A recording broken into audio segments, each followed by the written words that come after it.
A fi'n mynd i osod pob un ar mute. Achos fi'n gwybod bod chi ddim yn siarad, chi'n dawel iawn ac yn ifydd, ond mae pawb yn mynd ar mute a byddai'n gofyn i Hefin i ddad-mutio ei hunan pan bydd hi'n addas i wneud hynny. I rai ohonoch chi ddath mewn ychydig yn gynharach, mi osodais i un adnod o Nehemia penod 9 ar y sgrin. Ti yn unig 8 arglwydd, ti a wnaeth y nefoedd, nef y nefoedd a'i holl luoedd, y ddeiar a'r cwbl sydd arni, y moroedd a'r hen oll sydd ynddynt. Ti sy'n rhoi bwyd iddynt i gyd, ac i ti yr ymgryma llu'r nefoedd. Un atgoffa ein hunain wrth i ni drafod yr her ymgylcheddol heno, yn y diwedd Duw sydd yn dal y cyfan yn ei law ef. Fel i ni'n gwybod, heno yw'r cyntaf o gyfres y mae Coleg yr Annibynwyr Cymraeg wedi i drefnu o sesiynau yn edrych ar ddarllen, deall a dehongli Gair Duw heddiw, mwyn i ni gael Astudio'r Beibl yn cyd-destun ni. Nos Lun nesaf am 7:00 mi fydd Dr Catrin Haf Williams o Adran Diwinyddiaeth ac Astudiaethau Crefyddol Prifysgol Cymru y Drindod Dewi Sant yn tywys ni drwy Testament Newydd y Beibl, ac yna bythefnos i heno ar yr ail ar 20 o Tachwedd. Mi fydd John Owen a Bibor Jones o Eglwys Unedig Biwt, Eglwys yr Alban, yn tywys ni drwy y Beibl Hebraeg. Gai felly gynnig gair o weddi cyn bod fi yn troi y gweithgareddau drosto i Hefin. Gadewch i ni weddio. Arglwydd, rydyn ni'n rhoi diolch i ti bod y cyfan sydd yn byd ni yn dy law di. Ond rydyn ni'n gwybod hefyd dy fod ti wedi'n pennu ni i fod yn stiwardiad o'r ddeiar. Wrth i ni wrando heno, helpa ni i ddeall shwt mae bod yn stiwardiad da a doeth o'r cyfan yr wyt ti wedi wneud. Llenwa ni a thlan ysbryd a thywys ni ar hyd llwybrau Iesu ac yn ei enw. Amen. Yn darlithydd ni heno, wrth gwrs, yw Dr Hefin Jones. Mae fe'n uwch ddarlithydd ac yn gyfarwyddwr addysg israddedig. A nes i edrych ar y letterhead fan hyn Hefin. Mae fe'n digon hir, a dwi ddim yn mynd i adrodd ei gyd mas, fel mae fe ar yr e-bost. Ond i chi yn adran organebau ac amgylchedd Ysgol Biowyddorau Prifysgol Caerdydd. Dwi ddim yn gwybod beth mae dim o hwnna'n i feddwl, ond falle gallech chi i esbonio fe i ni maes o law. Ond croeso cynnes i chi. Mi fydd yna gyfle i gael trafodaeth digon maith fi'n credu ar ddiwedd y ddarlith. Ond croeso cynnes i'n plith ni, a mi adawon i chi nawr i roi'r cyflwyniad. Diolch yn fawr iawn. Diolch yn fawr iawn, Aled, gwerthfawrogi y croeso yn fawr iawn. Dwi bob amser pan fyddai'n gwneud rhywbeth gydag Undeb yr Annibynwyr, dwi'n teimlo mod i bron a bod yn gweithio gyda pobl gartre. Dyna sut dwi'n teimlo, felly dwi'n gysurus iawn yn eich plith chi. Diolch am y croeso a diolch i chi am y gwahoddiad hefyd. Dwi'n gwerthfawrogi y cyfle. Efallai, Aled, y gai siario sgrin, ydy hynny'n bosib? Perffaith bosib, a dwi'n mynd i wneud chi'n co-host. Da iawn, diolch yn fawr iawn.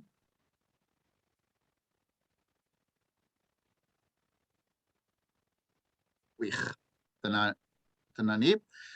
Dwi'n gobeithio bod pawb yn gweld y sgrin yn iawn. Felly, yr her amgylcheddol, ac yn sicr fe fydd yna gyfnod i drafod, ac efallai heblaw fod Aled yn gwrthod rhoi caniatad i mi wneud hyn, be fydden ni'n hoffi wneud yw yn ystod y sgwrs efallai peidio siario am ychydig a dod nôl fel mod i'n eich gweld chi gyd, a bod yna gyfle i gael sgwrs, i gael trafodaeth drwy y cyflwyniad hwn. Dwi'n credu efallai heno y fydde hynny yn gweithio yn well. Felly, yr her amgylcheddol, ac wrth roi y sleidiau hyn at ei gilydd, mi nes i edrych ar yr hyn oedd ar yr hysbyseb yn y test, darllen, deall a dehongli, Gair Duw heddi, Astudio'r Beibl yn yn cyd-destun ni. A dyna wy'n gobeithio fedra i wneud gyda chi dros yr ychydig fynydau nesaf yma. Gadewch i ni gael, dyna ni wedi symud ymlaen. O'n i'n meddwl efallai mae priodol o ddechrau y sgwrs hon drwy sôn am yr uwchgynhadledd i fyny yn Glasgow, go bryn fod yr un ohonoch chi heb glywed am hyn, ac yn wybodus iawn bellach o'r hyn oedd y llywydd Betty Wyn wedi ysgrifennu yn y test yn ei barn annibynnol yr wythnos hon am beidio defnyddio jargon. Felly dyma fi nawr yn osgoi y cyhuddiad yn erferniadaeth honno leia ac yn sôn am COP26, fe fyddwch chi wrth gwrs yn gwybod erbyn hyn mae Conference of the Parties, mae hynna'n olygu. Ond fel nath Aled Gwyn yn atgoffa i fore Sul a gweud y gwir yn Ministrit, mae hefyd yn medru golygu cynhadledd o'r partion. Felly mae e'n gweithio yn y Gymraeg ynghyd â'r Saesneg. A beth sydd gyda ni fe hyn yw y 60 cynhadledd o'r Cenhedloedd Unedig ar newid hinsawdd. Fe ddigwyddodd yr un gyntaf nôl yn Merlin yn 1995, ac yna maen nhw wedi digwydd naill ai'n blynyddol neu mewn ambell i flwyddyn. Mae yna 2 gynhadledd wedi digwydd, a hon yw'r 60 ar 20. Fe fydd rhai ohonoch chi efallai'n cofio rhai reit bwysig ddigwyddodd nôl yng nghanol y 90au pam oedd protocol Kyoto, un o'r protocoliau cyntaf am newid hinsawdd, yn cael ei ffurfio nôl yn 1997. Ac yna wrth gwrs 2011 i 2015 fe ffurfiwyd cytundeb Paris. Ond hon yw'r 60 ar 20 yn Glasgow, ac mae wedi cael ei labelu os ymynoch chi fel un o'r uwchgynadleddau mwyaf pwysig sydd wedi digwydd o fewn cyd-destun newid hinsawdd. Dych chi hefyd yn gyfarwydd ar ferch ifanc Greta Thunberg, sydd wedi ysgwyd, a dweud y gwir, y byd yn gyfan gwbl gyda'i phendantrwydd, gyda'i arweinyddiaeth ar faterion amgylcheddol. Fe fydd rhai ohonoch chi, dwi'n siŵr, wedi bod yn cymryd rhan yn gorymdeithiau a ddigwyddodd ddydd Sadwrn ar draws y byd. Fe roedd yna rai ym Mangor, yn Abertawe, yn sicr yn Caerdydd yma, dwi'n siŵr mewn mannau eraill ar draws Cymru, ar draws gwledydd y Deyrnas Unedig, draws Ewrop ac wrth gwrs ar draws y byd. Felly dyma'r cyd-destun wrth gwrs da ni yn rhoi yn hunain ynddo. Dyma ble ni fel Cristnogion yn gofyn beth yw'r her amgylcheddol a sut da ni fel Cristnogion yn ymateb i'r her amgylcheddol honno. Felly yr hyn dwi'n obeithio ei drafod neu ei gyffwrdd yn ystod yr orig nesaf yma, edrych ar ryw 2 agwedd, ystyried ryw 2 agwedd yn y sesiwn. Yn fyr iawn dwi am sôn am berthynas Duw a'r cread, hynna sy'n rhoi y cefndir i ni. Dwi wedyn ni am sôn am berthynas y Cristion a'r cread, sut rydyn ni yn ymwneud â'r cread, beth yw'n perthynas ni ar hyn oll godidog sydd o'n cwmpas ni. Ac yna symud ymlaen o berthynas y Cristion a'r cread i ymateb y Cristion i'r cread. A mae hynny'n gwestiwn pwysig iawn iawn, a dwi'n credu efallai fydd y rhan fwyaf o'r trafodaeth yn digwydd ar yr agwedd honno ar ddiwedd y cyfan. Felly gadewch i ni ddechrau gyda perthynas Duw a'r cread. Beth yw'r berthynas rhwng yn harglwydd ni rhwng y creawdwr, rhwng Duw Dad a'r cread? Wel, ydych chi'n gyfarwydd iawn ar adnodau hyn o lyfr Genesis yn y Beibl. A bob tro dwi'n edrych ar y benod, ar adnod yma, ar adnod gyntaf o'r benod gyntaf o Genesis, a dwi'n gweld bod Guto yn bresennol hyn, o dwi'n cofio am bregaeth gyntaf. Guto Pris ap Gwynfor gyda ni yn y Tabernacl ym Mhencader, yr adnod gyntaf o'r benod gyntaf o lyfr cyntaf o'r Beibl. A mae hynny, ro'n i'n grwtyn reit ifanc ar y pryd, ond mae hynna wedi aros yn ynghof i ers hynny. Yn y dechreuad, y creodd Duw y nefoedd a'r ddeiar. A dydw i ddim yn mynd i ddarllen y benod ar ei hyd, ond fe fyddwch chi'n cofio wrth yn bod ni yn mynd trwy hanes y creu yn y benod gyntaf. Mae'r hanes ychydig bach yn wahanol yn yr ail benod, ond yn y benod gyntaf, da ni'n cael hanes sut y bydd Dduw greu'r goleuni a gwahanu y goleuni, neu creu y goleuni ymysg y tywyllwch. Fe eithbwyd ymlaen wedi ni i wahanu'r dyfroedd, dyfroedd y nefoedd a dyfroedd o dan y nefoedd. Yna ar y trydydd diwrnod, fe ddeithbwyd ar dyfroedd o dan y nefoedd at ei gilydd i greu'r moroedd ac fe ffurfiwyd y tir. Y pedwerydd diwrnod, fe ffurfiwyd y lleiad, yr haul a'r sêr. Ac yna ar pumed diwrnod, y pysgod, y morfilod a'r adar. Ac yna y chweched diwrnod, fe ffurfiwyd y planhigion, yr anifeiliaid, wrth gwrs ni yr hil ddynol, dynoliaeth.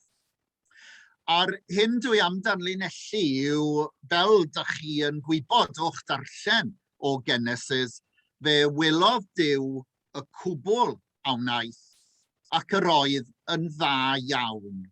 Felly yn y dechreuad, fe greodd Duw y nefoedd a'r ddeiar, da ni'n cael hanes y creu, ac yna ar y diwedd, fe welodd Duw y cyfan a wnaeth ac yr oedd yn dda iawn.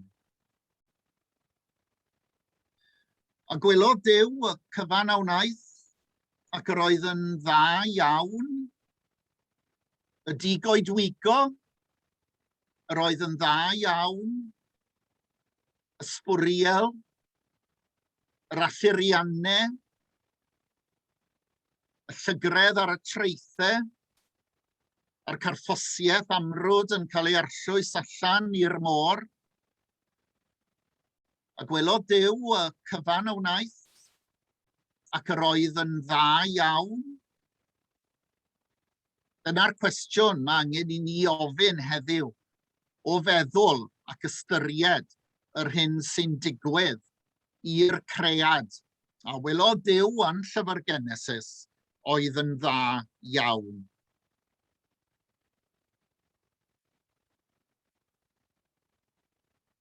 Felly, dyn ni'n darllen drwy y Beibl, drwy'r sgrythyr, da ni'n darllen am yr hyn ac a wnaeth ac y modd y bydd Dduw ymwneud â'r cread.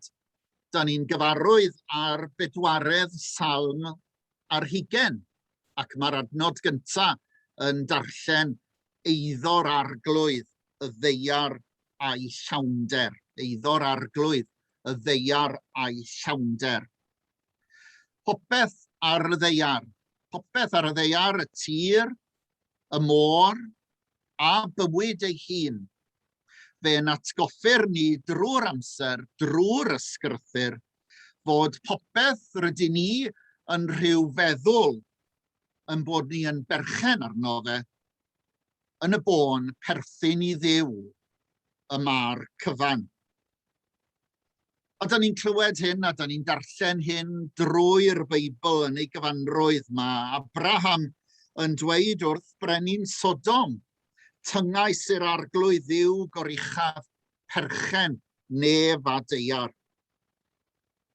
Ac yna yn yr hanner canfed 50fed salm, mae Duw yn dweud, oherwydd eiddo fi, holl wisgfilod y goedwig, a'r gwartheg a'r fil o fryniau, eiddo'r arglwydd, y ddeiar a'i llawnder. Ac yna yn y cyntaf o Corinthiad, heno 26, da ni'n darllen oherwydd eiddo'r arglwydd, y ddeiar a'i llawnder. Eiddo'r arglwydd, y ddeiar a'i llawnder.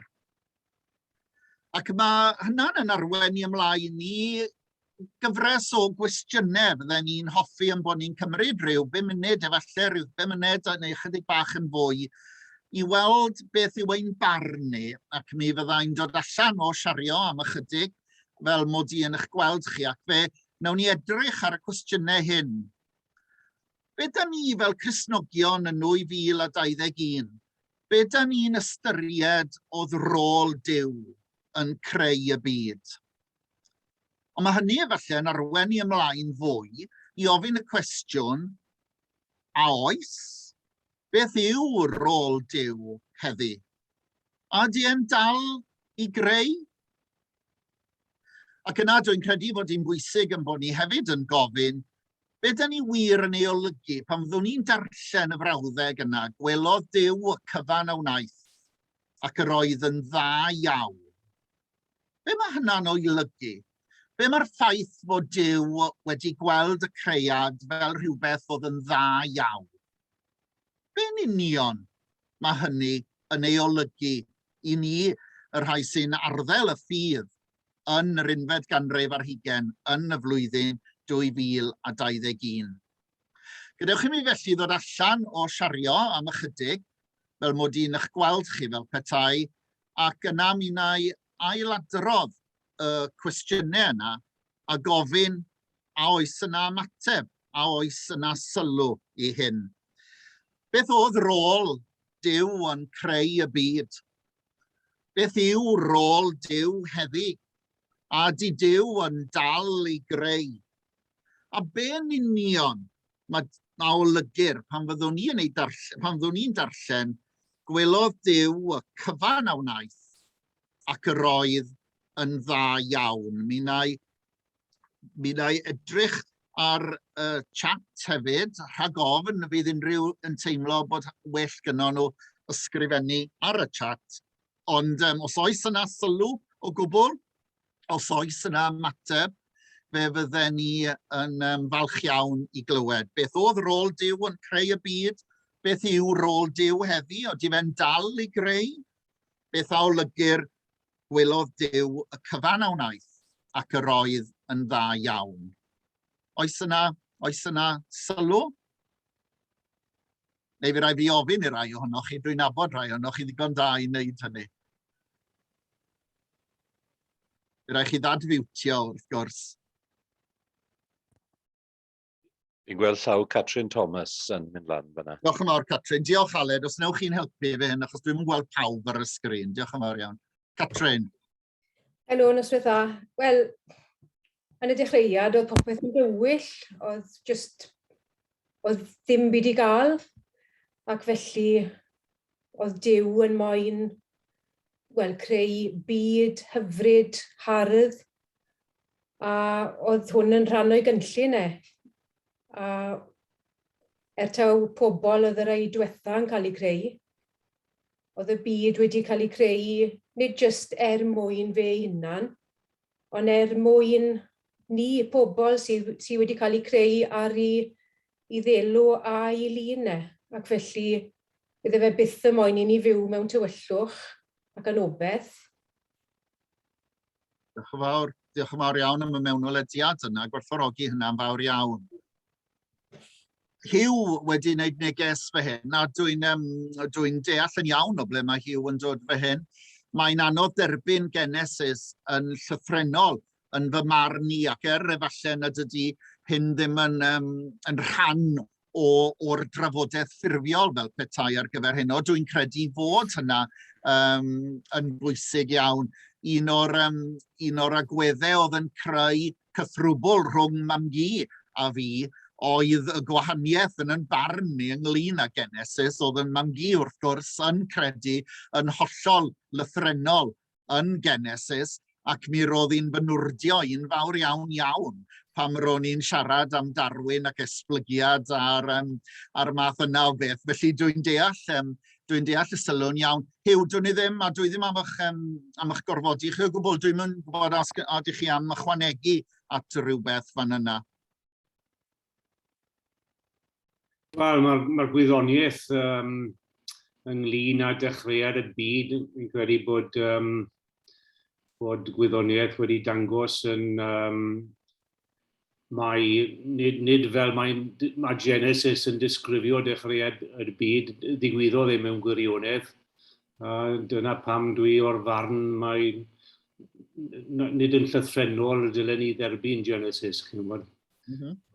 Gallwn ni dderbyn gallwn ni dderbyn y gwyddoniaeth, gallwn ni dderbyn bod rhyw ysbryd y tu ôl i gread y byd fel ni'n nabod borfod derbyn Genesis yn llythrennol. Ac mi fydden ni yn eistedd yn yr un man na chi. Fan yna, dydw i ddim yn gweld y Beibl fel llyfr gwyddonol. Nid dyna beth ydy'r Beibl, egluro yn bodolaeth ni, egluro yn pwrpas ni, resymeg yn bodolaeth ni, i mi'n bersonol sydd yn y Beibl. Ond wrth gwrs, mae'n bwysig yn bod ni'n clywed yr holl ystod o syniadaeth yn yr agwedd hon. So, unrhyw sylw arall? Gret, diolch yn fawr, Aled. Diolch yn fawr. Beth sydd wedi dod i'n meddwl i Hefin? Beth am daeargrynfau? Ni'n deall bod y lafa yn rhoi tir ffrwythlon iawn sydd o gwmpas, ond mae daeargrynfau hefyd wrth gwrs yn ddinistriol pe ba'n iawn yn meddwl am Pompeii a sawl achlysur arall ynddo. Wel, oedden nhw wedi rhagweld dinistr daeargrynfau fel hyn? Ie, dwi'n credu, a wrth gwrs mae hynna'n gwestiwn sy'n cael ei godi'n aml iawn pan fydd yna bethau yn digwydd ar y blaned yma. I mi'n bersonol, ac efallai fe fydd y gweinidogion yn eich plith chi efallai yn meddwl efallai nad ydy'n newinyddiaeth i ddim ddigon cryf fan hyn efallai. Ond i mi, y byd wedi ei greu yn fyd dynamig iawn, nid byd sy'n sefyll ydy o, mae o'n fyd sy'n fyw, mae o'n fyd sy'n newid, ac mae'r holl beth ynglyn â'r platiau tectonig o amgylch y blaned, a'r holl symudiadau sy'n arwen i ddaeargrynfeydd ac yn y blaen, mae hynna'n rhan o'r byd dynamig nath Duw ei greu. Dydw i ddim yn credu fod Duw wedi creu byd hollol sefydlog, ynghyd â rhoi rhyddid ewyllus i ni fel dynoliaeth, fe nath ei greu byd dynamig hefyd. Ac wrth gwrs yn yr agwedd dynamig yna, mae yna bethau cadarnhaol tu hwnt, ond wrth gwrs mae yna bethau negyddol hefyd yn dod o'r agwedd dynamig yna. Dyna ble fydden ni'n sefyll fan yna, ond wrth gwrs efallai fod yna rai yn gweld fel arall. Os na unrhyw Mae Robert ai law a mae sylw gan Cassie yn y chat hefyd. Gwych iawn. Robert, mae eisiau dadfudo, Robert? Reit, diolch. O ran y cwestiwn beth oedd rôl Duw yn y creu, mae'n dibynnu ar ein syniad ni o Dduw, sef ydyn ni'n gweld Duw fel bod neu rhyw asiantaeth sydd ar y gallu i feddwl a gweithredu, sydd ag ewyllus iddo fel person, neu ydyn ni'n gweld Duw yn hytrach fel rhyw ysbryd cariadus, heddychlon, creadigol neu beth bynnag. Yn bersonol, byddwn ni'n tueddu at yr ail ddehongliad. Felly mae dweud taw Duw greodd y byd, mae'n anodd iawn derbyn hynny yn llythrenol. Ond mae'n amlwg bod y byd wedi cael I greu, beth bynnag oedd y broses, ac yn yr ail rhan o'r dyfyniad o'r adnod yna, sef ag yr oedd yn dda iawn, fi'n gallu derbyn hynny yn yr ystyr bod yr hyn a greuwyd yn y bydysawd ac ar y ddeiar wedi bod yn berffaith. Oherwydd ar y dechrau, hyd yn oed pan oedd bywyd yn esblygu, doedd dim drygioni yn y byd. Roedd creaduriaid anifeiliaid yn gweithredu yn ôl I greddf, yn hollol naturiol, yn esblygu os y'n ni'n dilyn Darwin. Ond nes bod dynion wedi dod, dynion a gwragaeth wedi dod i'r byd, doedd dim drygioni yn bodoli. Mae hynny wedi dod trwyddo ni, yn hunanoldeb ni. Felly, gallai dderbyn y rhan yr oedd yn dda iawn yn yr ystyr yna. Diolch Robert, gwerthfawrogi hynna'n fawr iawn, ac mae hynna, mae yna ddau sylw yn y chat fe hyn, a na I ymwneud â'r rhain, ac yna mi na I symud ymlaen. Dwi'n mynd I neidio dros casu, a dyn ôl I casu, ond oherwydd mae sylw llunos yn sylw diddorol iawn, ac yn dilyn ymlaen o'r hyn dyn ni newydd ei glywed. Llunos yn dweud, a dwi'n yn gwybod Llunos a fyddwch chi'n hoffi ehangu, achos dwi'n credu fod hwn yn rhywbeth sy wedi cydio yn dau o'i ddarllen e. Ai dyma'r rheswm am y geiriad ar ôl creu ac yr oedd yn dda iawn, yn hytrach nag roedd yn berffaith. Hynny yw, mae hynna'n cydio ar hyn oedd Robert yn ei ddweud, ond hefyd yn cydio ar cwestiwn godwyd ynglyn ar dear grynfeydd ag ati. Dwi'n yn gwybod Llunos a ydych chi am ychwanegu at hynna.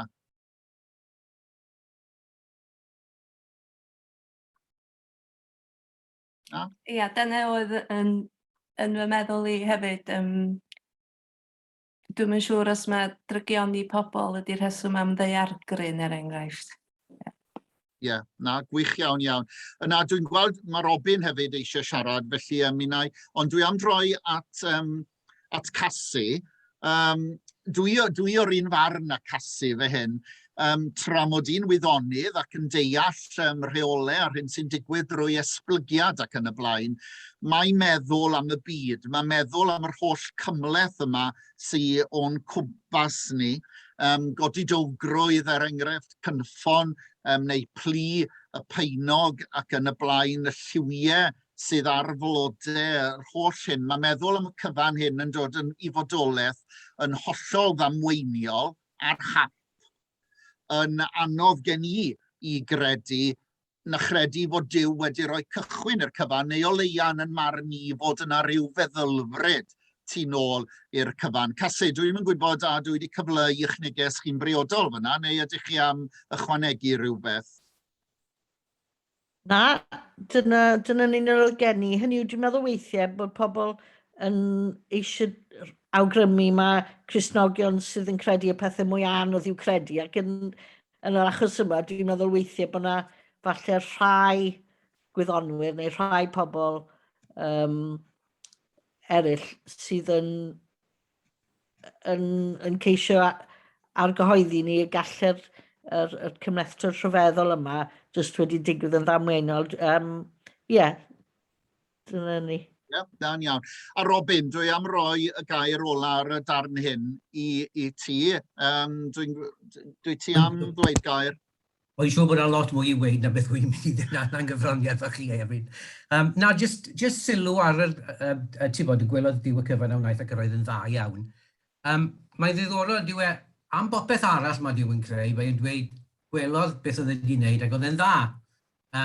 Hyd yn oed creu pobl, oedd e'n dda. A mae hwnna'n rhoi ni'n yn lle I ddechrau, os ni'n damed gwahanol I unrhyw ran arall o gredu hynny beth. Ond o weld y cyfan, y cwbl gyda'i gilydd, mae e'n dda iawn. A mae hwnna'n dweud rhywbeth pwysig wrtho I ynglyn â'r cyd-berthynas allweddol yma o fewn y greadigaeth rhwng pob peth byw, rhwng y cyfan I gyd.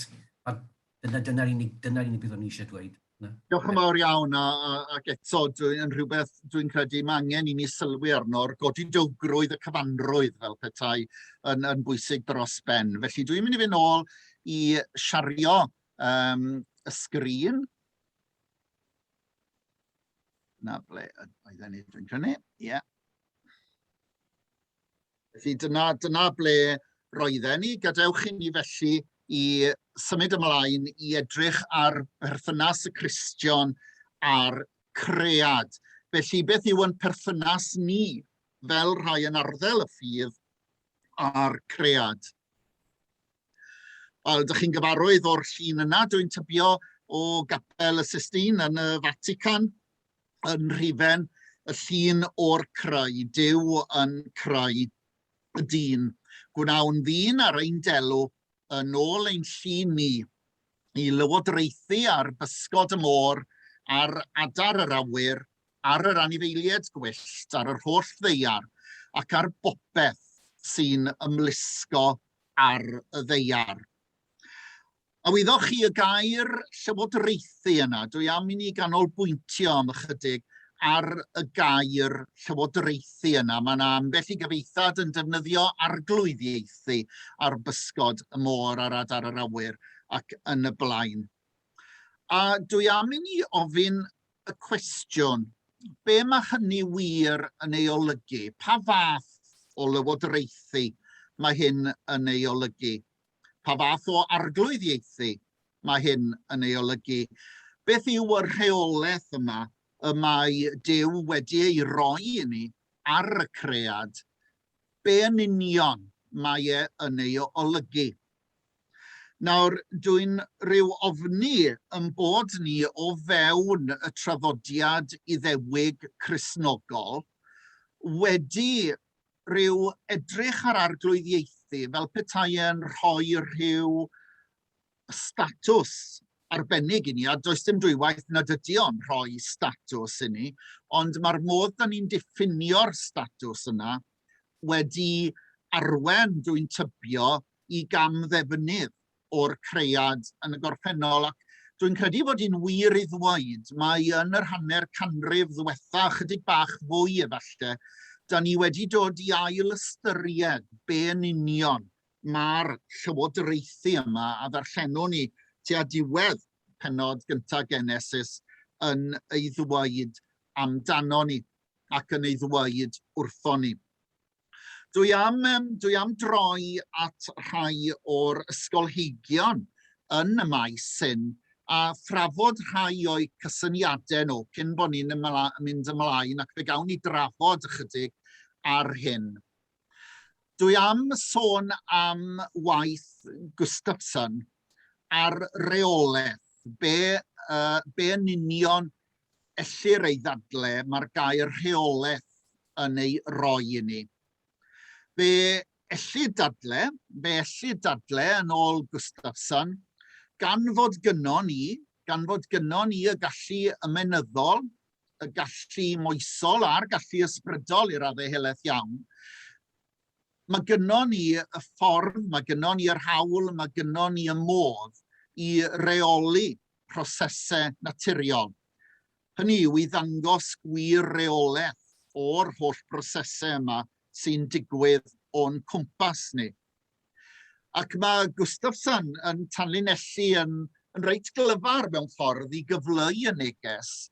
Nid sôn am anialwch Eden, da ni'n ei gael yn llyfr Genesis, ond sôn am ardd Eden. Hynny yw, mae yna ddisgwyliad bron a bod o fewn y derminoleg, o fewn y gair gardd, fod yna ddisgwyliad arno ni, chi a fi, i ni fel dynoliaeth, yr hil ddynol, i drin yr hyn sydd o'n cwmpas ni. A cwestiwn wrth gwrs yw be yn union mae'r gair trin yna yn ei olygu. Ac fe a Gustafson ymlaen yn ei ddehongliad a'i drafodaeth o reolaeth, mae'n sôn am hierarchaeth y greadigaeth. Hynny yw fod yna hierarchaeth o fewn y greadigaeth, lle mae'r rhai creaduried, enghraifft, yn bwysicach na chreaduried eraill. Bod yna hierarchiaeth naturiol o fewn y greadigaeth. Felly mae yna gysyniadau reit bwysig yn y gwaith yna gan Gustafson. Gilewch i ni wedyn i fynd ymlaen ag edrych ar agweddau mwy yn ymwneud â stiwardiaeth. Brwg yma'n yn un o'r pobl sydd wedi bod yn dehongli ac yn edrych ar agweddau o stiwardiaeth. A mewn ffordd, beth sy'n gynnoch chi fan hyn yw dealltwriaeth sydd dipyn mwy cyfyngedig os mynnoch chi o fodel rheolaeth Gustafson. Felly mae yna agweddau sy'n debyg iawn i Gustafson gan Brwg yma'n, ond mae'n llawer mwy cyfyngedig. A dadl fawr Brwg yma yw fod yna ddisgwyliad ac yn wir mae'r ddynoliaeth wedi cael ei awdurdodi i fod yn stiwardiad ffyddlon a gofalus o'r greadigaeth. A be mae hynny'n ei olygu? Be mae'r cysyniad yna o stiwardiaeth yn ei olygu? Wel, sicrhau cyflawniad pwrpas y creu. A dyna lle da ni'n mynd nôl wedyn i lyfr Genesis, a dyna lle mae'n bwysig yn bod ni'n deall pam bu i Dduw greu. Nid y sut y mae gwyddoniaeth yn ymwneud ag ond be di'r rhesymeg Duw, be oedd rhesymeg Duw am greu y blaned da ni'n rhan ohono fe. Felly, yn y cyd-destun Beibledd, gai gynnig fel mae Brwg yma'n wedi wneud, bod hynny yn golygu dyletswydd arno ni fel yr hil ddynol i ddefnyddio natur. Felly does yna ddim yn gwahardd ni, yn stopio ni rhag defnyddio natur, ond fe rydyn ni'n defnyddio natur mewn i fuddod i ewyllus Duw. A dyna i ni y cwestiwn mawr yw ceisio dehongli yn union.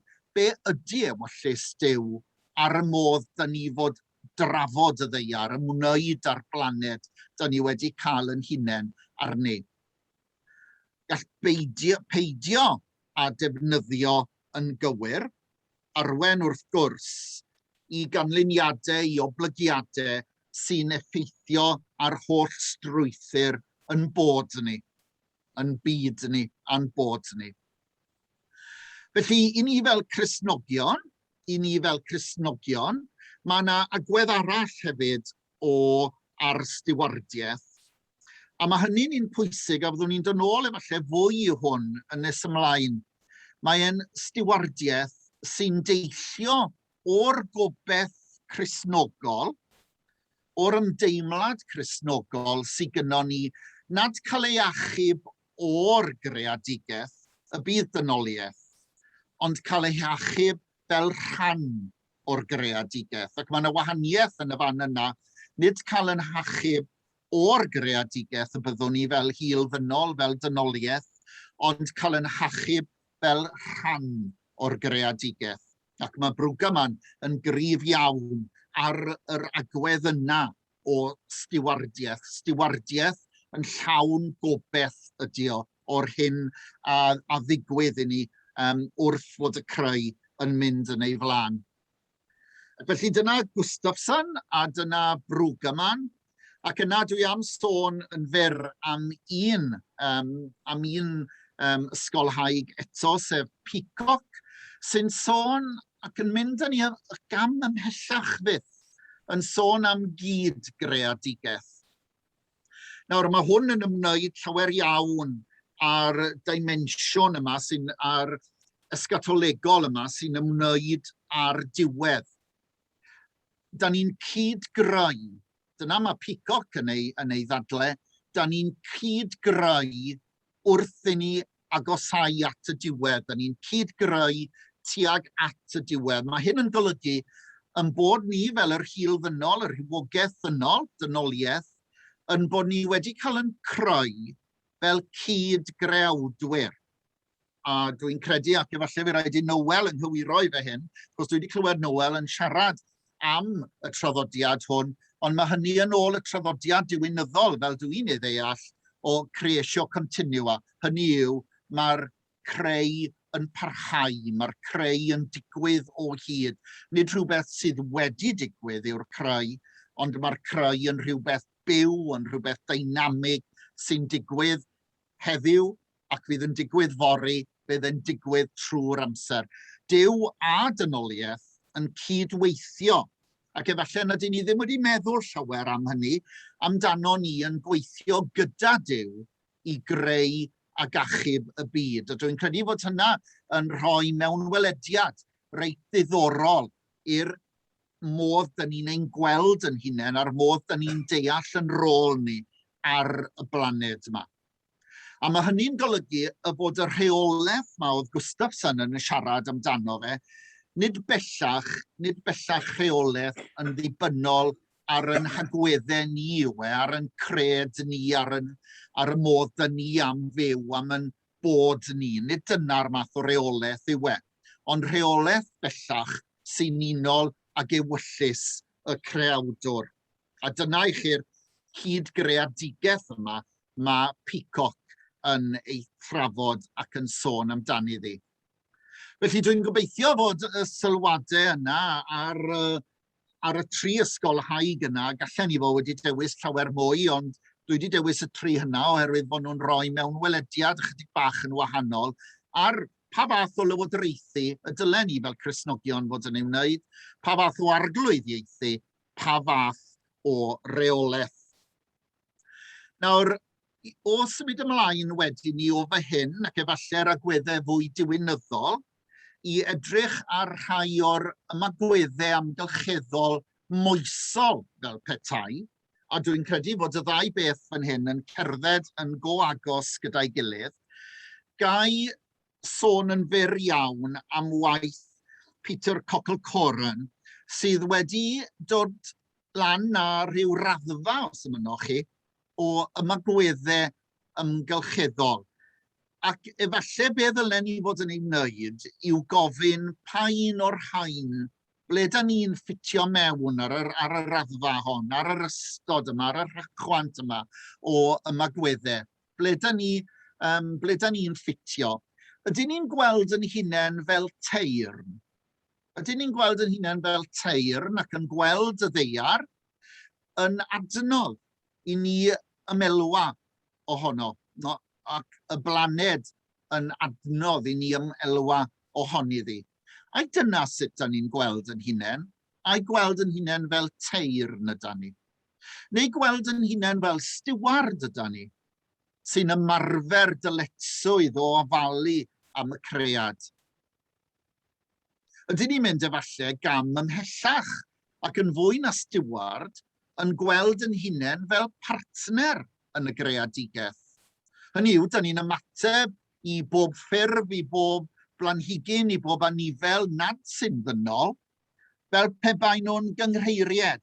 Maen nhw'n bartneriad gyda ni ar y blaned yma, yn rhan o'r creu. Neu ydyn ni'n gweld yn hunain fel cyfranogwr, yn gweithio ar y cyd a'r cread.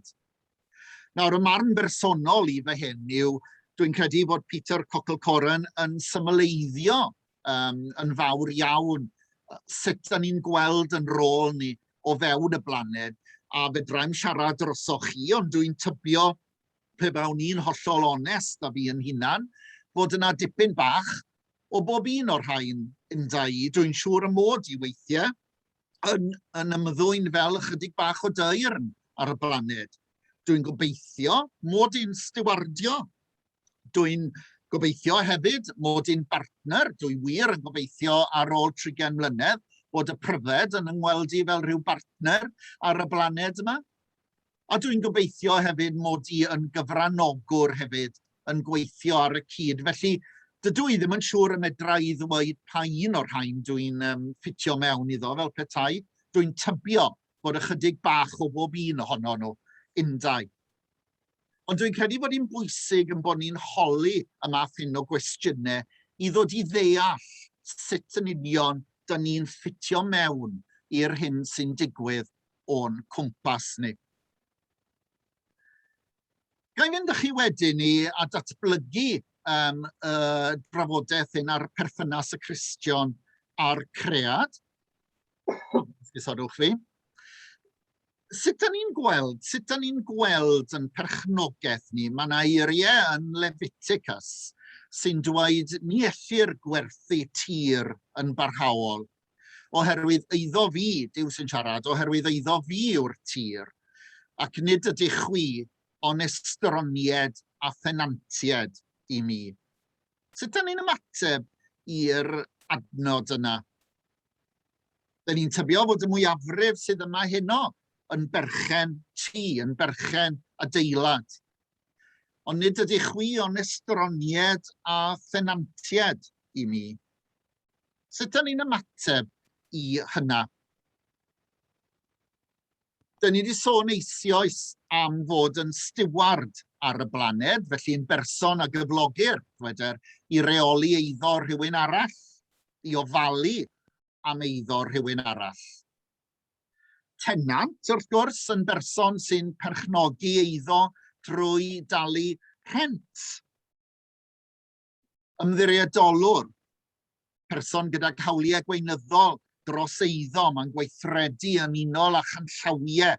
Ymddiriedolwyr yn hamgueddfeydd, enghraifft, yn gwneud hyn, ac maen nhw wrth gwrs yn cadw yn diwylliant ni, yn fyw ar gyfer cenedlaethau'r dyfodol.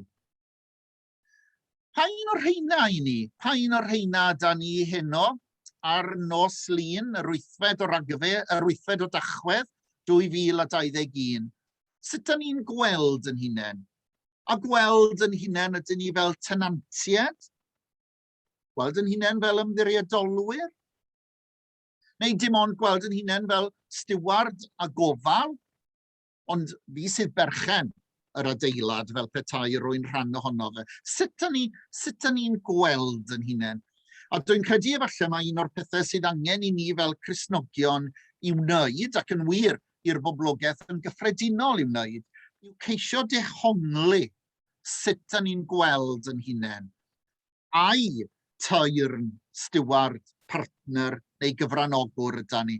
Ai stiward, tenant neu ymddiriedolwr yda ni? Pa un o'r rhain yda ni? A ydyn ni yn rhyddaliadol yn byw, neu ydyn ni'n brydlesol yn bod? Os ydyn ni'n rhyddaliadol, yn perchnogaeth ni, wel wrth gwrs, ydyn ni'n berchen ar ein heiddo ni. Ydyn ni'n berchen ar ein heiddo yn llwyr, a hynny am gyfnod amhenodol o amser.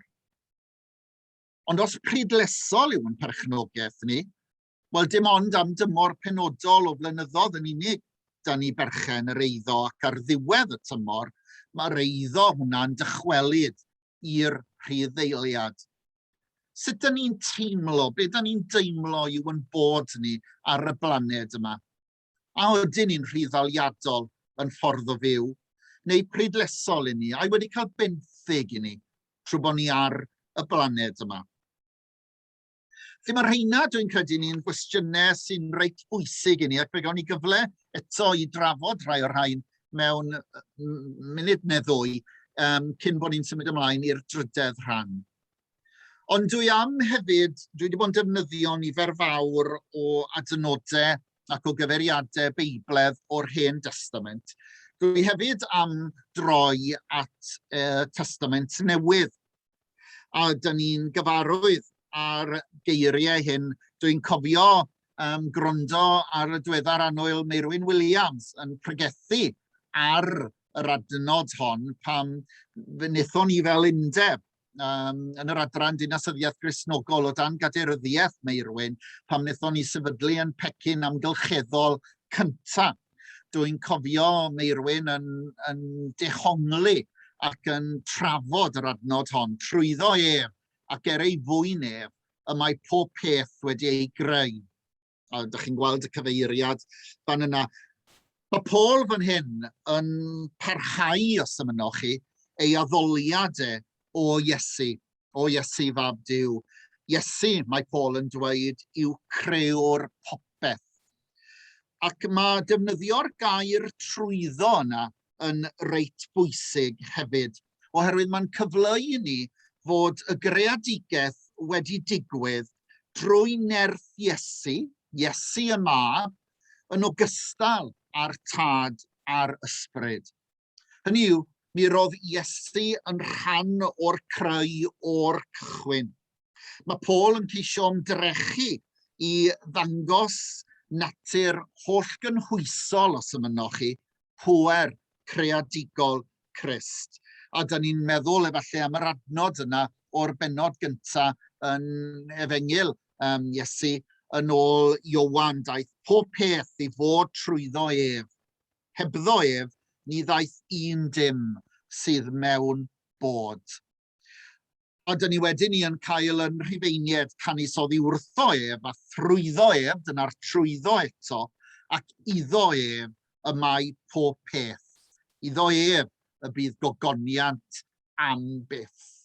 Ac mae hynna'n dod â ni i'r man ble da ni'n gweld mai nid dim ond y berthynas rhwng Duw a'r cread sy'n bwysig, ond mi roedd Crist ac mae Crist, mae Iesu yn rhan o'r berthynas yna, ac o reidrwydd felly, da ni gyd yn rhan o'r berthynas yma fel arddilwyr ffydd a'r cread.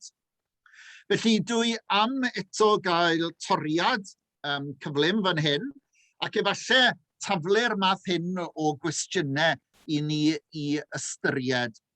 Be mae'r ysgrythyr yn ei ddweud wrthon ni am natur perthynas y Cristion a'i amgylchedd?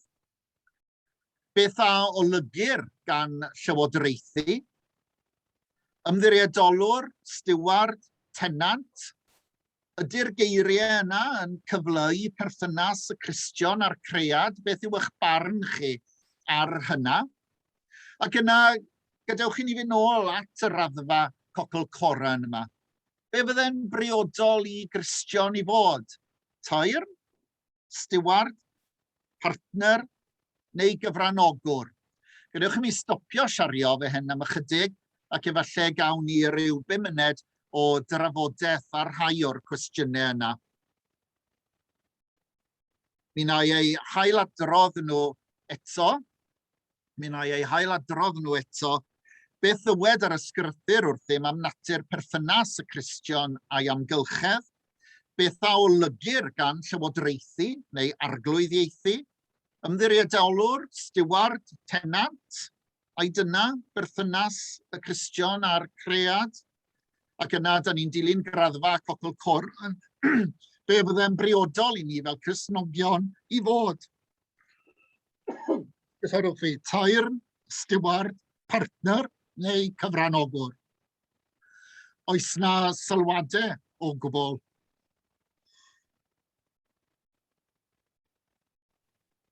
Oes yna unrhyw sylw? No, wel, dych chi wedi nod... O, Hugh, carwch chi gyntaf yn yna. Y fi? Right. Hugh. Wel, os gofynna'r cwestiwn, siwt i ni wedi bod hyd yma, byddwn ni'n dweud bod ni rhywle rhwng teirn a stiward. O reidrwydd i raddau, achos mae llawer iawn o boblogaeth y byd yn ddibynnol ar ddatblygu adnoddau'r ddaear mwyn ennill bywioliaeth. A mae hyn yn fwy wir wrth i boblogaeth y ddaear ddal i gynyddu. Yn credu bod ni dros 7 biliwn nawr, a mae ragolygon yn dweud byddwn ni 9 biliwn mewn 20 mlynedd arall. Felly tra bod boblogaeth y byd yn cynyddu siwr gwmynt, fi'n credu bydd dal i fod pwysau ar bobl, wel bydden nhw'n teimlo bod rhaid iddyn nhw defnyddio adnoddau'r ddaear mewn ennill bywioliaeth. Trwch i chi ar yr allt yn yr Amazon nawr, goedwig yn yr Amazon. Y prif reswm pam mae'r cod yn cael ei torri lawr mwyn creu tir amaethyddol yw mwyn cynnal bywioliaeth y boblogaeth gynyddol yn Brasil. A mae hyn yn wir hefyd mewn gwledydd eraill sydd wedi bod yn lleihau maint i godwigodd. Felly mae heblaw bod y bobl yma yn dod o hyd i fodd arall i ennill bywioliaeth, a falle bydd y gronfa yma nawr sydd wedi cael tipyn o sôn wrthnos diwetha, gronfa'n helpu nhw, ond wy'n siŵr bod twli arian a ti'n nhw'n mynd i ateb y broblem, a dal i fod rhaid nhw ennill bywioliaeth trwy wneud rhyw fath o waith. Felly, dwi'n meddwl, tra bod y boblogaeth y byd yn dal i gynyddu, bydd hi'n anodd i'r byd yn gyffredinol i symud bant o'r o'r arfer yma o bod yn deir yn ogystal a treial bod yn steward ar y byd, ar adnoddau'r byd. Diolch yn fawr iawn, Hugh, gwerthfawrogi hynna. Unrhyw sylw arall fan hyn?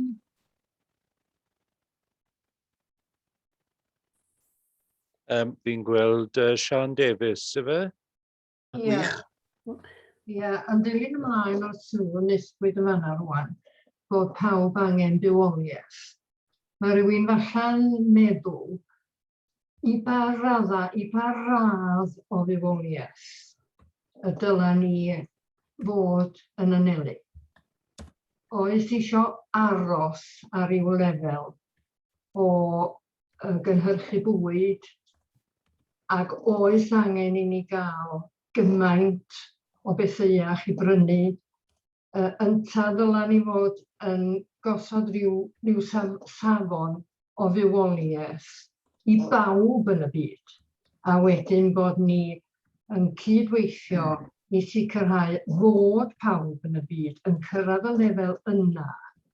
Ac os gallwn ni gyrraedd y lefel yma, byddwn ni wedyn yn gallu cynnal y cread i ryw safon fel na fydd o ddim yn mynd yn waeth, a fyddwn ni ddim yn difrodi y cread wrth i trio cael pawb i fyny falle i'r safon yda ni wedi dod yn gyfarwydd â fo, a y safon falle nad oes neb ohono ni yn fodlon mynd yn ôl o ddiwrthod. Dwi'n credu bod hwnna'n bwynt diddorol iawn, ac mae'n mynd nôl a fi a dweud y gwir, ddegawd a hanner yn ôl pam oedd yr ôl troed carbon fel petai, pam ddechreuwyd trafod yr holl broses fan yna, ble ydych chi hyd yn oed ar fwyd enghraifft, ble ydych chi'n cymryd yr holl fwyd sydd ar y blaned ac yn ei rannu o rhwng poblogaeth y byd, ac yna yn mesur sut mae'n bodolaeth ni, sut mae'n bod ni, pa sawl gwaith mwy mae rhai ohono ni yn y gorllewin yn byw o'i gymharu ar hyn sy'n ar gyfartaledd, ar gyfer pob un. Felly dwi'n gyfer hwnna'n bwynt pwysig iawn. Unrhyw sylw arall? Mae sylw gan Sian Hawley yn y chat. Mae'n ddrwg gen i. Nawr, dwi'n credu bod Sian hyn nawr, Sian Hawley, yn sôn, mae yna wahaniaeth ei ddarllen, achos rhag ofn bod pawb yn gweld, mae yna wahaniaeth rhwng pobl sy'n cymryd popeth maen nhw eisiau a'r bobl brodorol oedd yn byw mewn balans â natur, ac ond yn cymryd beth oedd angen arno nhw i fyw a ddim i wneud elw cyfoeth ariannol sydd hefyd yn cysylltu â'r sylw blaenorol. Sian, does dim un reidrwydd o gwbl, ond byddech chi'n hoffi ychwanegu rhywbeth fan yna. Dwi'n meddwl sut mae hynna falle'n ffitio mewn i'r hyn da ni wedi bod wedi drafod am sut da ni'n gweld yn perthynas ar y blaned. Byddech chi efallai yn barod i ddadle bod yna wahaniaeth sut mae pobl brodorol, enghraifft, yn gweld eu bodolaeth o'i gymharu a sut mae rhai ohono ni yn y gorllewin yn gweld yn bodolaeth? Yn sicr o'n meddwl, os edrychwch chi ar sut mae bobl brodorol wedi byw a rhai sydd ar ôl yn byw, fel o'n gweud, nhw ddim yn cael i gyrru gan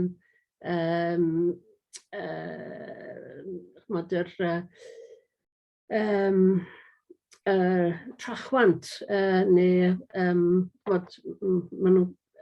maen nhw jyst yn byw mewn balans gyda natur a cymryd beth sy'n eisiau arno nhw i fyw yn syml, a'n credu allwn ni ddysgu lot fawr wrthyn nhw.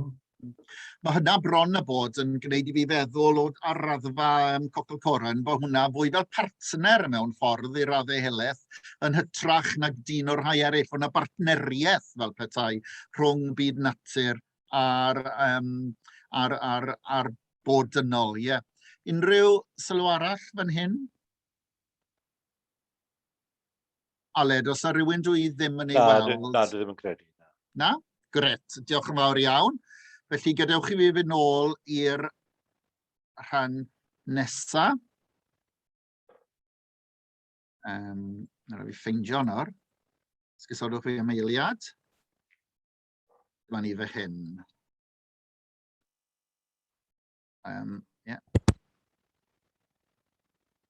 Gyda'r myfyrwyr, be fydden ni'n neud fy hyn, fyddech anfon chi ystafellodd trafod, ond o'n i'n meddwl efallai fydde hynny ddim, wel, o'n i wedi cael amser i drafod hynny gyda Galed cyn heno. Gallen ni wneud os ych chi maen? Na, mae'n iawn. Da ni wedi delio'n reit dda fi, oedd yn gobeithio, fydden ni ddim yn medru copio'r dechnoleg, felly na, mae'r cyfan. Felly, ymateb y Cristion i'r cread. Nawr, dwi'n troi i'r iaith fain fe hyn, gyda'r sleid nesaf. Dwi ddim yn ymddiheurio am hynny. Mae gen i barch mawr i'r gŵr hyn. Mae fe yn weinidog lawr yma yng Nghaerdydd. Dwi'n meddwl llawer o Tristan, trafod llawer iawn gydag e.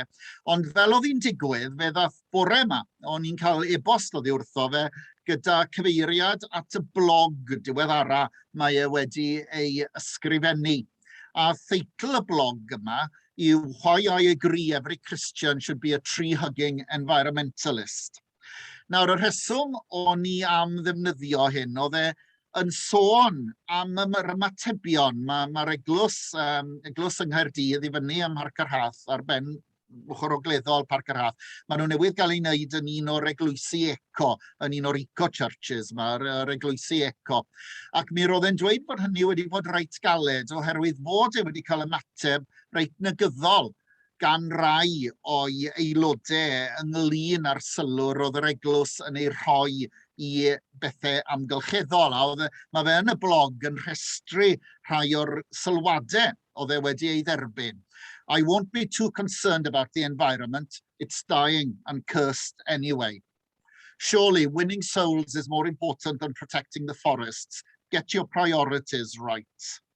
Nothing in the Bible talks about tree-hugging environmentalists. I fear for your salvation if you think environmentalism is a gospel issue.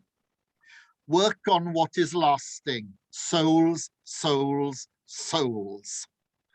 A mae hynna'n wir o fewn yn traddodiad Cristnogol yna, mae yna agweddau fel hyn yn dod trwyddo yn reit aml. Yn wir, mi rydw i wedi derbyn nifer fawr o sylwadau tebyg i hyn dros y blynyddoedd.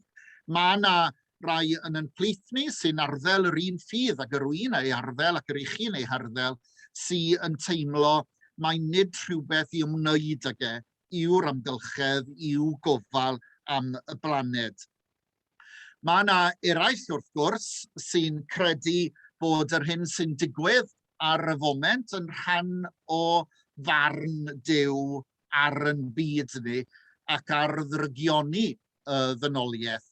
Ac maen nhw'n defnyddio'r adnodau, dyma ddwy enghraifft i chi o lyfr datguddiad. Yna daeth cenllys gaffan yn gymysg a gwaed ac fe'i bwriwyd ar y ddeiar, llosgwyd treian o'r ddeiar, llosgwyd treian o'r coed, llosgwyd pob porfa las. Ac yna ewch ac arllwyswch ar y ddeiar, saith fiol hyd Duw. Ac fe, rydych chi'n medru gweld pan fyddwn ni'n edrych ar y tannau mawr yma sydd wedi digwydd, ar gwahanol ddigwyddiadau sy'n digwydd ar y blaned, da chi'n gweld sut mae pobl yn medru defnyddio hynna fel tystiolaeth fod Duw yn ferniadol ohono ni ac o ganlyniad yn ein cosbi ni. Ond dwi'n credu hefyd fod i'r un mor bwysig yn bod ni yn cofio cyfamod Duw hefyd ar ôl y llif mawr yn llyfr Genesis, hanes Noa a'r arch.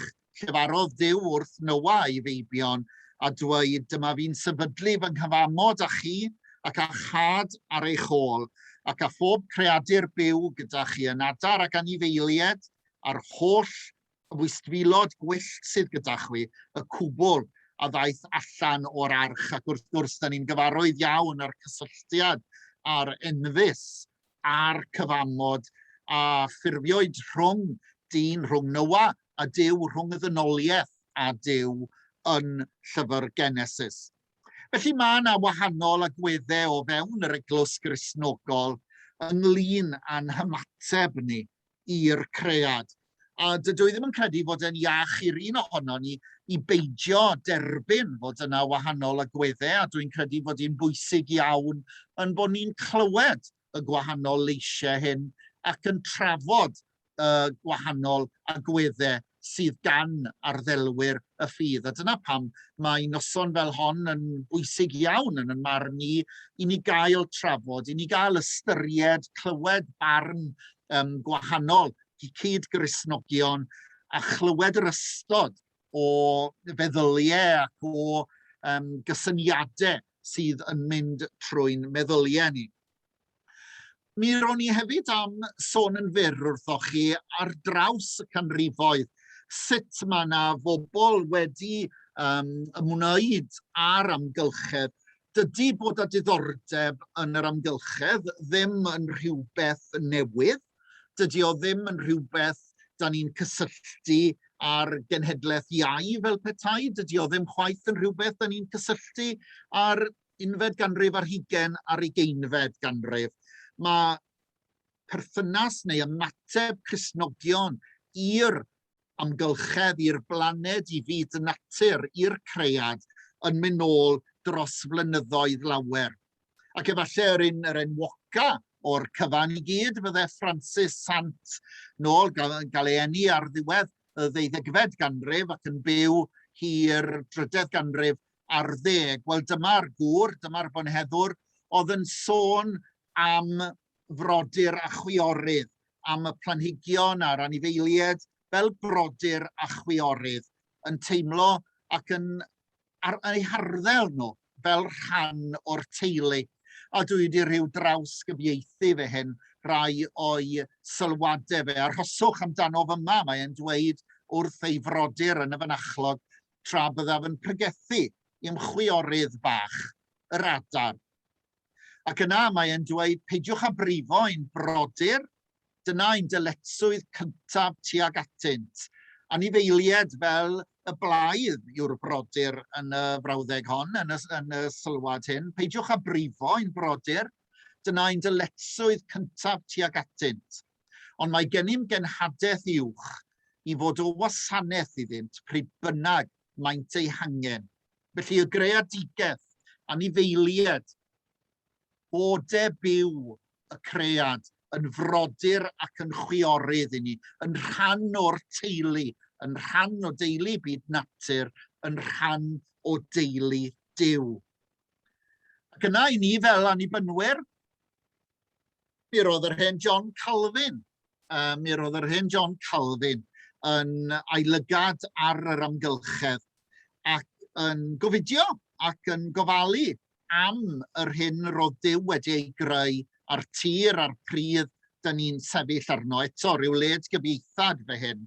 Rydym yn meddu'r pethau hyn, meddai John Calvin, rydym yn meddu'r pethau hyn a draddododd Duw i'n gofal ar yr amod yn bod yn bodloni ar wneud defnydd cynnil a chymedrol ohonynt, a'n bod yn gofalu dros yr hyn sydd weddill. Ac mae'n ymlaen a gweud, gan sicrhau na niweidir y tir drwy ddiofalwch, bydde iddo wneud pob ymdrech i'w drosglwyddo i'w ddisgynyddion yn y cyflwr ei derbyniwyd os nad mewn cyflwr gwell. Ac yna mae'n gorffen y cymal neu'r paragraff o no wneud hyn, nid yw'n arddangos ymarweddiad a bradlon na'n llygru trwy gamddefnydd y pethau hynny y myna Duw ei gwarchod. Fe fydre John Calvin ddod yn ôl heddi. Roedd yr unfed ganrif ar 15. Mi fydre fe ddod yn ôl heddi a sefyll ym Mhilpidau yn heglwysu ni, yn capelu ni, yn heglwysu ni, a dweud yr union eiriau hyn. Ac mi fydden nhw yr un mor briodol, mi fydden nhw yr un amserol ac yr oedden nhw nôl dros 4 canrif yn ôl. Ac yna mae gynnon ni Barbara Ward wedyn ni, efallai llais ychydig ac enw heb fod mor gyfarwydd i chi. Moeseg oedd maes Barbara Ward yn Gristion o argyhoeddiad, ac mae hi yn dweud yn un o'i llyfrau, mae'r gwersi addysgwn wrth geisio cyfannu hanes di-derfyn yn bydysawd a phlaned deiar yn dysgu ni am un peth yn fwy na dim arall, yr angen am y gofal eithaf, synhwyriad o'r ehangder arswydus a chymhlethdod y grymoedd a ellid ei gollwng yn rhydd. Ac yna y darn yma dwi'n dwlu ar hwn, ac ei ddilwch plisgyn wy, y trefniadau a ellid ei disodlu. Felly ymatebion Cristnogion ar hyd y canrifoedd yn dweud yr un neges, fydde pob un o'r rhain, Francis ac Assisi, John Calvin a Barbara Ward, fe fedre nhw fod yn Glasgow yn COP26 yr wythnos hon, yn dweud ac yn gwneud y sylwadau hyn, ac mi fydde nhw yr un mor briodol. Felly dwi am ofyn, ac fe fydd hyn yn arwain ymlaen i'r trafodaeth ola, sydd efallai chydig bach mwy agored o ran trafodaeth. Mae hyn wrth gwrs yn ein harwen ni ymlaen i ofyn y cwestiynau, wel, dyn ni fel Cristnogion yn y flwyddyn 2021, beth yw yn hymateb ni i'r her amgylcheddol? A dwi ond am rhyw gyfeirio at ryw dair sefyllfa a gofyn i chi, sut dyn ni i ymateb i hyn? Dwi am fynd â chi i Bangladesh. Mae rhyw 30% o'r tir yn Bangladesh yn llai na 2 fetr uwchben lefel y môr. Yr amcangyfrif cyfredol ar y gyrraddfeydd cyfredol yw y bydd lefel y môr yn codi rhyw 1 metr erbyn canol y ganrif hon, a bron i fod 2 fetr erbyn diwedd y ganrif. Ydy hynny o bwys? Ydy hynny yn golygu rhywbeth? Yn yr ardal hon o Bangladesh ar yr arfordir, mae ardaloedd delta yr afonydd y Ganges a'r Brahmaputra. Dyma'r tir wrth gwrs fydd yn mynd o dan y môr. Mae yna 120 miliwn o bobl yn byw yn ardaloedd delta y Ganges a'r Brahmaputra.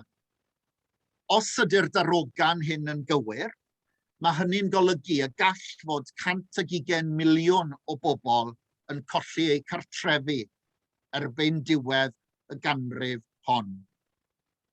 A gwelodd Duw mai da oedd? Sut da ni yn Eglwysi Annibynnol Cymru yn ymateb i hynna? Un o'r gofidiau sydd wedi dod mwy amlwg yn ystod y blynyddoedd diwetha yw sut mae afiechydon yr eich chi a fi ar y foment yn ei galw nhw'n afiechydon trofannol. Mae rhain yn mynd i ymledu, dos yna ddim dwywaith am hynny, ac erbyn hyn mae asiantiaethau iechyd y byd ac eraill yn gofidion fawr iawn ar sut mae yna nifer o afiechydon trofannol fel malaria, fel dengu er enghraifft, fel schistosomiasis, sut mae rhain yn mynd i symud i'r lledredau canolig. Hynny yw, maen nhw'n mynd i symud i'r de ac i'r gogledd. A'r darogan am faleria, er enghraifft, wrth bod y tymeredd yn cynyddu, yw y bydd ar y foment 45% o boblogaeth y byd sy'n byw mewn ardaloedd ble mae malaria yn endemig.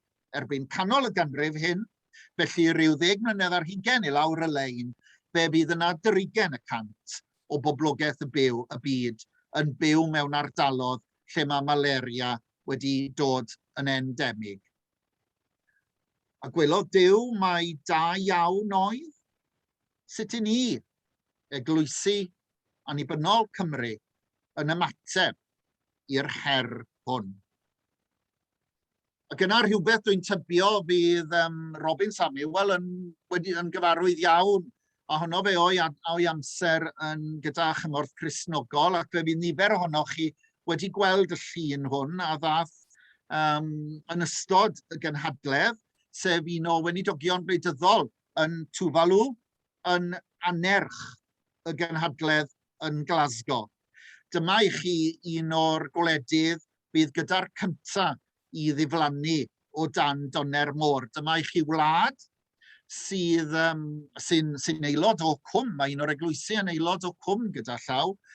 Dyma un o'r gwledydd sydd eisoes a chynllun gadael wedi cael ei drefnu gyda nhw, oherwydd maen nhw'n gwybod nad ydy'r tir yn mynd i bara. Mae tir Tuvalu yn mynd i ddiflannu ac mi nath ei gyflwyno i anerchiad i COP26 yn sefyll yn y môr, oherwydd dyna be fydd yn digwydd i'r wlad hon. Ond beth sydd gen i yn yr rhestr fan hyn yw y darogan o'r Cenhedloedd Unedig o nifer y ffoduriaid amgylcheddol fydd mewn gwahanol rannau o'r byd erbyn canol y ganrif. A ydych chi'n ei gweld nhw, Bangladesh, da ni eisoes wedi sôn amdano nhw. Yr Aifft, 4 miliwn ar 10, wrth gwrs mae gennych chi'r delta'r Nil, bydd yn dioddef yn yr un ffordd ac mae delta y Ganges a'r Brahmaputra yn mynd i ddioddef. Darogan y Cenhedloedd Unedig ar y foment yw bydd na 150 miliwn o bobl wedi gorfod symud. Felly ffoduriad bydd rhain, nid oherwydd rhyfel, nid oherwydd teirn, ond oherwydd yr amgylchedd. A be fydd yn hagwedd ni tuag at rain? Nifer o'r bobl hyn bellach yn dioddef oherwydd y chwyldro diwydiannol a ddigwyddodd gyda ni yn y gorllewin nôl rhyw 2 ganrif yn ôl. A gwelodd Duw mai da iawn oedd? Beth fydd yn ymateb ni, eglwysi annibynnol Cymru, yn y sefyllfa hon? A cyn mod i'n troi i roi cyfle i chi am sylwadau, dwi yn mynd i droi unwaith eto at yr iaith fain, a darllen hwn i chi, achos dwi'n credu bod hwn yn ddyfyniad pwysig iawn iawn. E.O. Wilson, un o brefetwyr mawr yn cyfnod ni, yn entomolegydd mawr yw E.O. Wilson, bellach wedi ymddeol, anffyddiwr ydy E.O. Wilson, dydy o ddim yn credu, bydden ni ddim yn ei roi cweit ar yr un lefel a Richard Dawkins, ond dydy o ddim ymhell iawn. Ond mi nath ei ysgrifennu llyfr bychan, llyfr poced, The Creation, an appeal to save life on earth. A gai ddarllen be mae'n ddweud tua diwedd y llyfr. Religion and science are the 2 most powerful forces in the world today. If religion and science could be united on the common ground of biological conservation, the problem would soon be solved. If there is any moral precept shared by people of all beliefs, it is that we owe ourselves and future generations a beautiful, rich, and healthful environment. Those living today will either win the race against extinction or lose it, the latter for all time. They will earn either everlasting honour or everlasting contempt. A dwi'n credu bod y geiriau yna'n eiriau pwysig iawn iawn yn dod ar byd ffydd a'r byd gwyddonol at ei gilydd. Oherwydd gyda'n gilydd fe fedrwn ni wynebu yr her amgylcheddol sy'n bellach o'n blaenau ni ac yn codi ei ben bob dydd, bob munud, bob awr, bob eiliad. Felly efallai i orffen a dros y bymuned nesaf, fe gawn ni drafod efallai neu sylwadau a ddyle'r Cristion o fideo am ecoleg y blaned? Pam ddylen ni fod yn gofidio? Ond nid achub eneidiau yw yn gwaith ni. Ydy gofal am yr amgylchedd yn rhan o'n dyletswydd ni, yn rhan o'n cynhadaeth ni fel Cristnogion. Oes yna unrhyw wirionedd bod Duw yn cosbi'r byd drwy newid hinsawdd?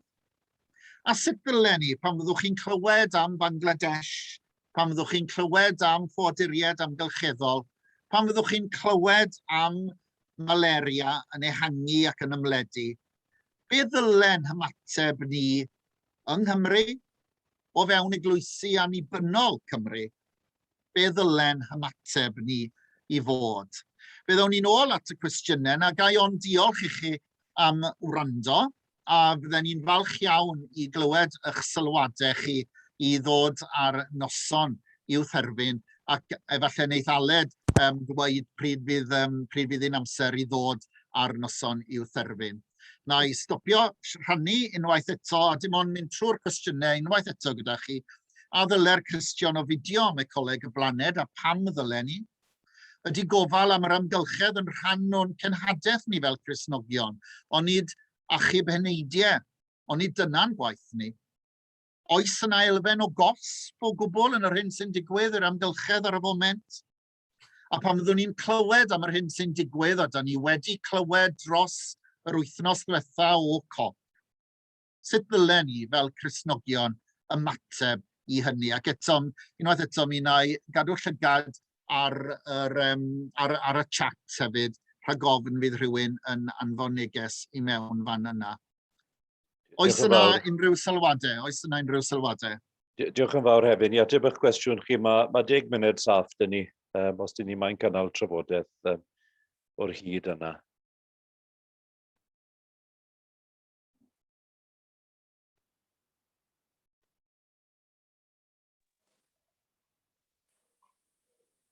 Emlyn? Diolch yn fawr, a diolch am y cyflwyniad. Mae'n mynd rhywbeth eitha trwm i cymryd yr holl manylion o mewn yna di fe. Ie, dwi'n credu bod, wrth gwrs, dylyswydd gyda ni fel Cristnogion i ofalu ar ôl o ddear. Mae fe'n tipyn o challenge. Rwy dwi'n siarad gyda cyfnithyr wedi rai materion a gweud o wedi cael wythnos brysur iawn. I ymateb i yw, wel, self-inflicted. A dwi'n credu, beth ni'n edrych ar nawr yn y byd fel mae ni sydd wedi creu'r holl anawsterau a problemau yma. A felly ni gyda ni yn bar atebion felly. Os yn credu bod yna atebion rhwydd, ond yn sicr mae yna atebion, a mae yna cyfrifoldeb gyda ni fel Cristnogion i datrys y challenge sydd o'n blaen ni. Dim dros ar ces ein hun yna, wrth gwrs, am y cenedlaethau sydd i ddod. Ond dwi'n hefyd yn teimlo bod ni pryd ni bod yn trafod pethau yn yr awr ar hynny beth yma. Felly wedi ni edrych felly yn rhy gil. Dwi'n tuol edrych ar pethau mwy eang ac ar bydysawd yn gyflawn, dim yn byd ni. Os dim ond rhan bach i ni ar diwedd y dydd, ynddo fe, o'r holl pethau ni'n gweld o gwmpas ni, a pryd edrych lan i'r sedd a'r ystyried maint sydd allan yna. Ond yn sicr o safbwynt ein tir bach ni ar hyn o bryd, mae yna cyfrifoldeb mawr gyda ni ar hyn o bryd. Y dau gair sy'n dod mewn i meddwl fi, fi'n meddwl fi ti'r ysbella sydd gyda ni ar hyn o bryd yw, gyfynna i gweud hwn yn Saesneg, greed and complacency. Ni wedi mynd yn rhyw fath o cenedlaeth hunanol dros ben. Ni moyn mwy ar agor y popeth, so ni'n cysurus â beth sydd gyda ni. Achos o'n ni nawr, ni'n dioddau, fi'n credu ni'n dioddau fel byd eang. Felly mae eisiau ni ail edrych ar beth sy'n bwysig i ni yn ein bywydau, beth yw ein blaen yr aeithau ni. Mae eisiau ni ail edrych ar hwnna yn sicr. A gobeithio gen ni dylanwadu ar y pobl ifanc, achos gyda nhw wrth gwrs mae'r dyfodol, a mae hefyd dro gyda ni i helpu nhw a cefnogi nhw o safbwynt y ffordd mlaen. Felly, yna'r unig sylwad sydd gyda fi hyn o diolch. Diolch yn fawr iawn, Emlyn.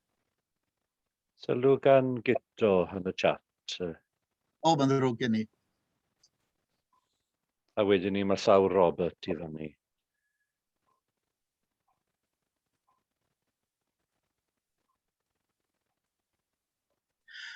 Gito, mi fydden ni wrth gwrs yn cytuno o hynna, yn gwbl bendant. Efallai y cwestiwn fydden ni yn ei daflu nôl am arweiniad yn fwy na dim byd fe hyn, fel dwi wedi wneud ar hyd y blynyddoedd gyda chi, fel ydych chi'n gwybod.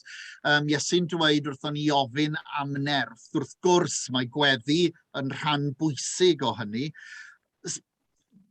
Beth arall fydrwn ni wneud i gael y nerth yna? Roi yn bywydau mewn ffordd, cyflwyno'r cyfan sydd gynno ni i Grist ac i Dduw. Sut mae'n gweithredu hwnna? Oherwydd dwi'n credu bod chi a'ch bys ar y bwtwm fel arfer, ynddo fe, ond dwi'n gallu meddwl am astudio'r ysgrythurau, dwi'n gallu meddwl am weddio am nerth. Oes yna rhywbeth arall fydrwn ni wneud hefyd? Oeddi Gito eisiau ymateb?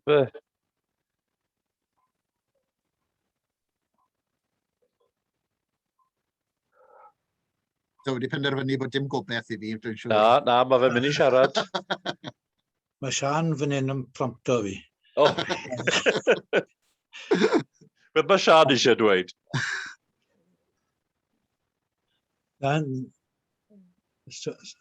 I ni ar y llun hyn, achos bod dim digon o oled ni wedi colli'n trydan. O, randras. Felly, gyto mewn, be dwi'n geisio ofyn yw, dwi'n cytuno, mae angen arno ni am nerth i achub y byd, am gyfeiriad. Mae gweddi wrth gwrs yn holl bwysig, ac efallai na di ni ddim yn gweddio digon am y nerth yna. A wrth gwrs mae darllen yr ysgrythurau ac astudio'r ysgrythurau. Be arall fydrwn ni'n wneud i gael y cyfeiriad yna ac i gael y nerth? Yr hyn sydd yn holl bwysig yn credu yw addysg. I ni angen hyfforddi ein plant a'n ieuenctid mewn gwerthoedd gwahanol.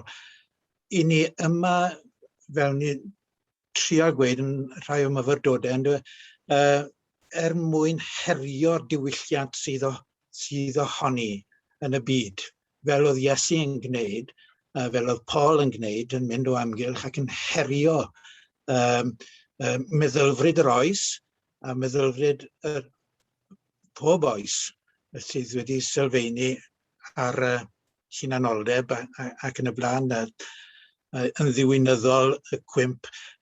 Angen ni ddeall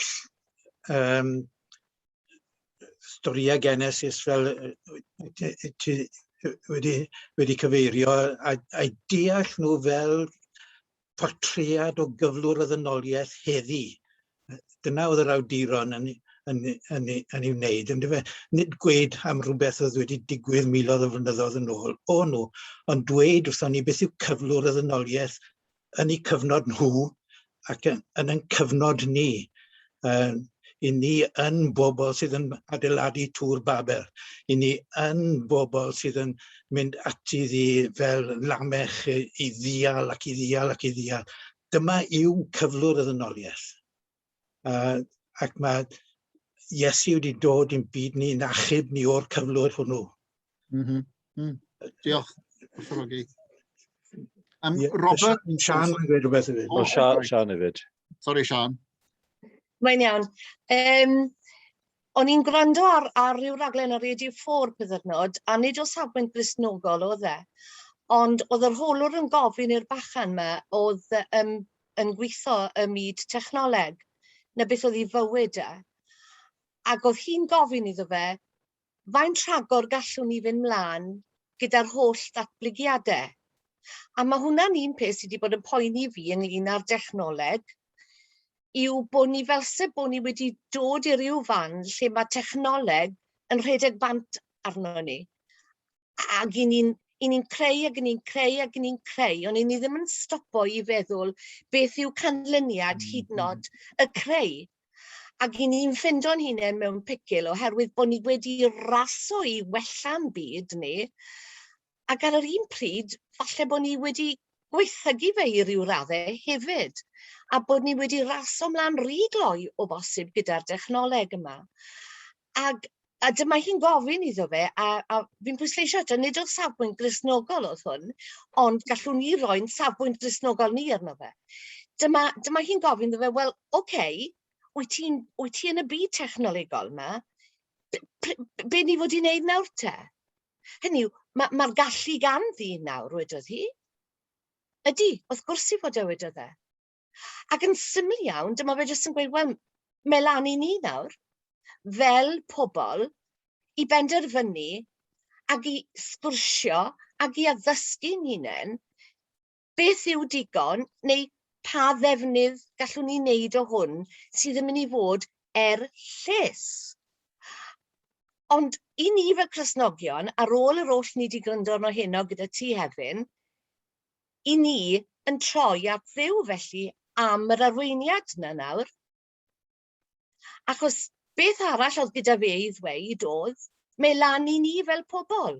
Wel, y picil i ni ynddo heddi, mae rhywun fel fi yn dechrau ameb. Gallwn ni adael yn wylo fod dynol bellach, Mae rhaid i ni felly fel Cristnogion, mae gyda ni yr arweiniad ac i ni'n rhan o'r gwaith na fel i ni wedi trafod a mae'n wych o beth, stiwardiad i ni, ond i ni'n beth o'r tri na felly, stiwardiad, beth arall wedys ti Hefin? Os mae ar y sleid dwi'n meddwl, tenant ac ymddiriedolwr, ie? Yn union. I ni'n ychydig bach o'r cyfanna ac i ni'n cydweithio gyda Duw nawr. A mae rhaid i ni gael yr arweiniad o rhywle a nid i adael e lan i ni fel bodedynol yn unig. Diolch Hefin. Croeso. Robert, dwi'n credu Aled dweud fod eich... Iawn, un pwynt yn gloi. Y cwestiwn oedd, pam dylai Cristnogion yn boeni am yr amgylchedd? Wel, nid poeni am yr amgylchedd fel rhywbeth haniaethol i ni, ond yn ymboeni am y bobl sy'n byw yn yr amgylchedd. A dros y blynyddoedd diwethaf, mae amgylcheddwyr, ymgyrchwyr wedi defnyddio'r slogan bod rhaid i ni achub y blaned. Ond fi'n credu bod hwnna'n anffodus iawn oherwydd mae wedi bod yn gamarweiniol. Mae'n arwain pobl i feddwl taw hyn sy'n yn y fantol yw dyfodol rhyw ddarn mawr o graig yn y gofod. Ond beth sy'n yn y fantol yw dyfodol holl boblogaeth y darna o graig. I ni'n poeni am bobl, a'i amodau byw nhw, a'i tlodi nhw, a'i dyfodol nhw, nid dim ond darn marw o graig.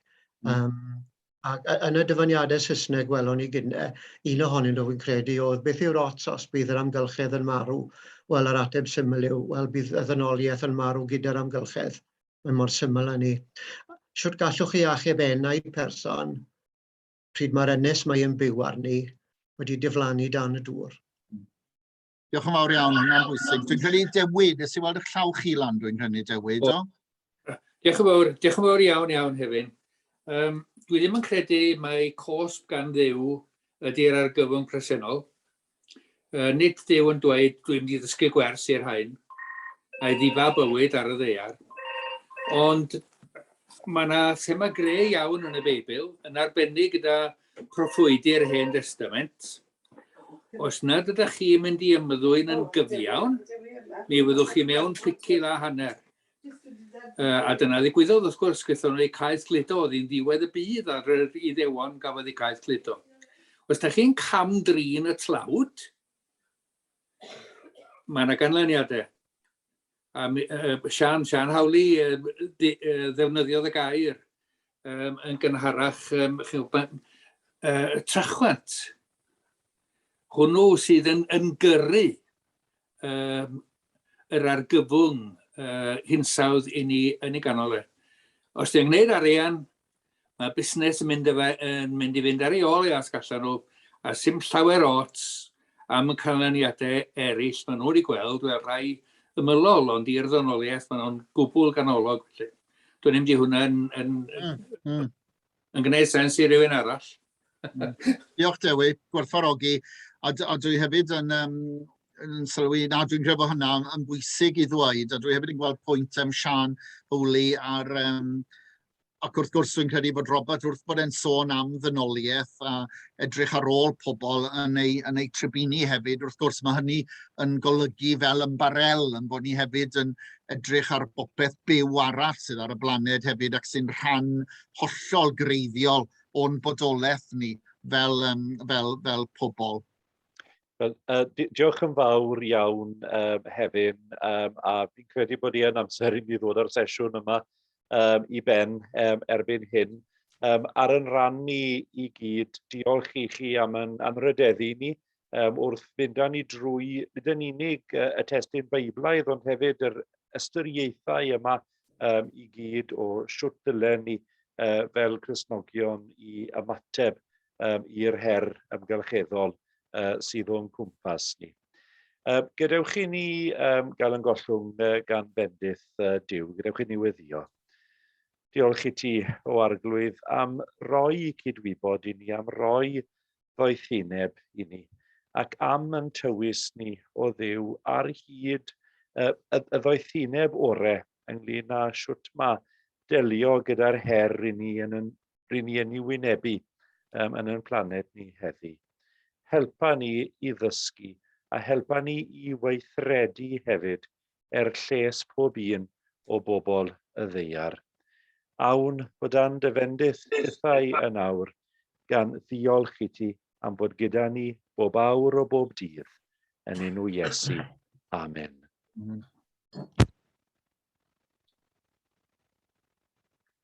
Hwyl fawr i chi gyd. Hwyl.